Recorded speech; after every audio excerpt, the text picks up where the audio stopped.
నా పేరు డాక్టర్ మాధవి. నేను కన్సల్టెంట్ న్యూరాలజిస్ట్ని సిటీ న్యూరో సెంటర్ మియాపూర్ బ్రాంచ్లో. సో ఈరోజు మనం డిస్టోనియా గురించి మాట్లాడుకుందాం. సో కండరాలు బిగించిపోవడం అనేది డిస్టోనియా అంటాము. సో మామూలుగా స్వభావంగా ఇది కండరాల్లో ప్రభావించే వ్యాధి అయినా అవసరానికి అసలైంది ఇది ఒక నరం సంబంధించిన వ్యాధి.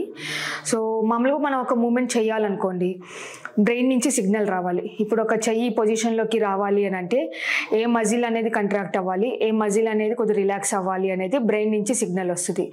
సో ఎప్పుడైతే అలా సిగ్నలింగ్ అనేది ఫాల్టీ అవుతుందో లేకపోతే ప్రాబ్లం ఉంటుందో ఇలాగా మనకి డిస్టోనియా అనేది వస్తుంది.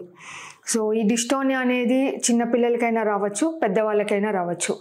సో సాధారణంగా ఇది ఏ ఏజ్ గ్రూప్లో వచ్చినా కూడా దాని కాజ్ బట్టి మనం దాన్ని ప్రైమరీ డిస్టోనియానా, సెకండరీ డిస్టోనియానా, లేకపోతే డిస్టోనియా ప్లస్సా అనేది అంటాం. సో యూజువల్గా చిన్నపిల్లల్లో లేకపోతే ఎదిగే పిల్లల్లో డిస్టోనియా జెనెటిక్ కారణం వల్ల వస్తుంది. కానీ కొంతమందికి పెద్ద ఏజ్ తర్వాత, ఒక ఏజ్ తర్వాత కూడా బయటికి చూపిస్తుంది జెనెటిక్ కారణం అయినా కూడా.